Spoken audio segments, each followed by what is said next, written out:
Let's take a look at major stories trending on the international scene. The new UNDP resident representative for Nigeria on Thursday presented his letters of credence to Nigeria's Minister of Foreign Affairs, Mr. Jeffrey Onyema. Mr. Edward Callan said he was very happy to be back in the West African region and to Nigeria after 2 decades of service with the United Nations in Afghanistan, Pakistan, Kenya, Uganda, Bangladesh, Iraq, India and Jordan. He said he's coming to Nigeria at a time when a lot is expected from the UN to support the current administration to address many challenges, including the current economic recession, the humanitarian situation in the northeast, and the need to enhance UN support towards implementing the Sustainable Development Goals, or Agenda 2030, and the African Union Agenda 2063.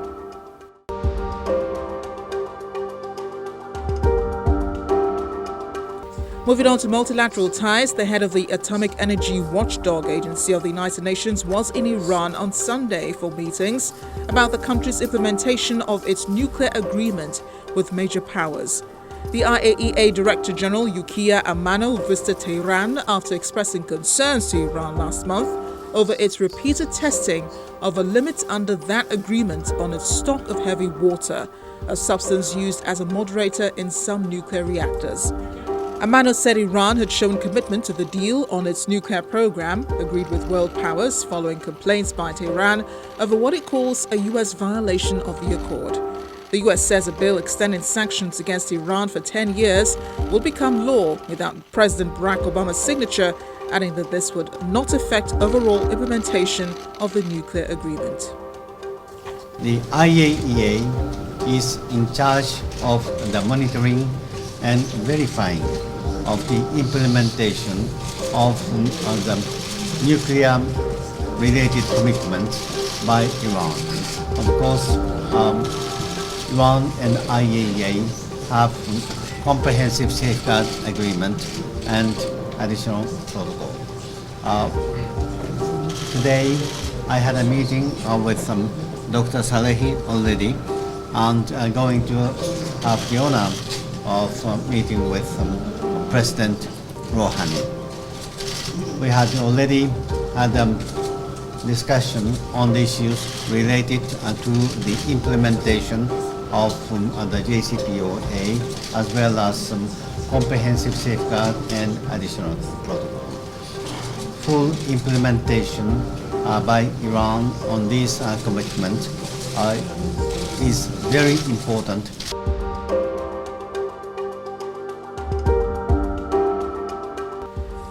Over in the United States, President Barack Obama says he's confident that hacking in the U.S. reportedly done by Russia occurred at the order of the highest levels of officials there. Not much happens in Russia without Vladimir Putin. I mean, this is a pretty hierarchical operation. Last I checked, there's not a lot of debate and democratic deliberation, particularly when it comes to policies directed at the United States. We have said, and I will confirm, that this happened at the highest levels of the Russian government, and I will let you make that determination as to whether there are high-level Russian officials who go off rogue and decide to tamper with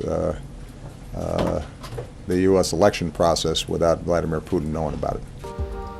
Russia has denied U.S. accusations of cyber attacks against U.S. political figures and institutions ahead of the presidential and congressional elections. 2 senior government officials said the FBI backs the CIA's view that Russia intervened to help Republican Donald Trump win the presidential election.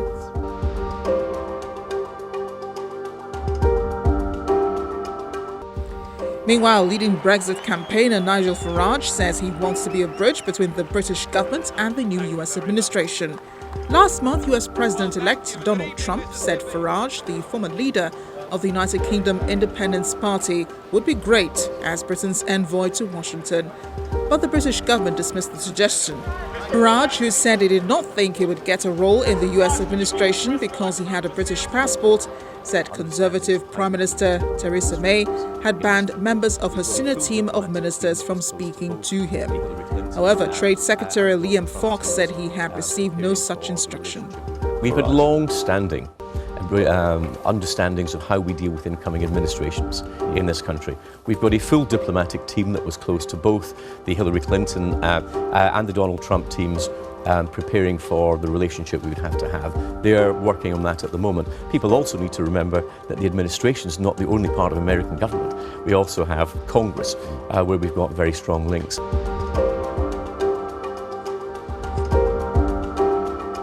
Welcome back.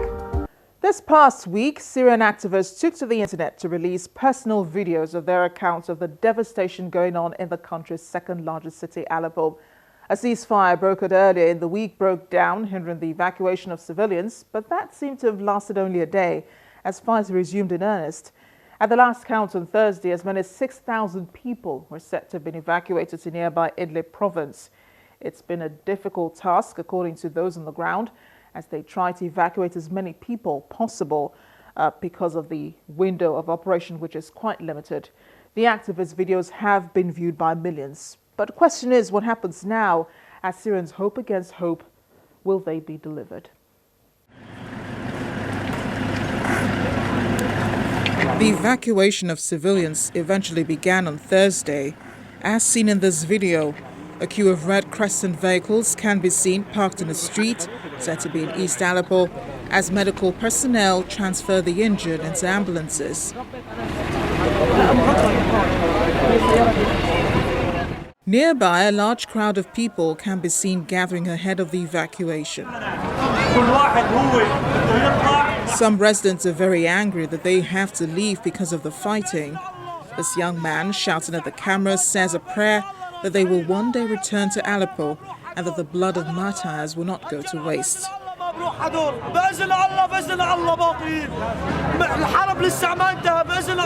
The operation to evacuate thousands of civilians and fighters from the last rebel bastion in Aleppo is part of a ceasefire deal to end years of fighting in the city and mark a major victory for President Bashar al-Assad. Meanwhile, thousands more are waiting to be evacuated. A new deal between pro-government and opposition forces is being negotiated, and the rebels say Iran is holding up the deal and insists that 2 besieged Shiite villages be evacuated first. The United Nations Security Council had scheduled to vote on Sunday on whether to send observers to monitor evacuation efforts, and France has proposed that UN officials go to the besieged areas to report on the protection of civilians who remain. However, tragedy struck on Sunday. Video posted online showed buses on fire on a road in Syria with the sound of gunfire in the background. It follows reports by Syrian state television and the Syrian Observatory for Human Rights that several buses en route to evacuate ill and injured people from the besieged villages of Al-Fua and Kefraya were attacked and burned on Sunday. The coalition of forces fighting for the government of President Bashar al-Assad are demanding people to be allowed to leave the 2 villages in Idlib province in exchange for allowing evacuations of rebels and civilians from East Aleppo. Syrian state media said armed terrorists, a term it uses for insurgents groups fighting against Assad's rule, attacked 5 buses and burned and destroyed them. Rebel officials said an angry crowd of people, possibly alongside pro-government forces, carried out the attack. Witnesses reported hearing a barrage of gunfire on Saturday as well. Meanwhile, Turkey has been sending aid into Idlib province and is working on building camps for as many as 80,000 people, many of them evacuees. Russia, on the other hand, says an operation to liberate militant-controlled eastern districts of Aleppo and the withdrawal of militants and their families in the region has come to an end. Here's a chance to make your voices heard. What should ECOWAS do if President Jammeh refuses to hand over power? And what more can be done for the people of Syria? Tell us what you think at Amarachi_Ubani and at Diplomatic Chan. I am Amarachi Ubani. I'll see you next time.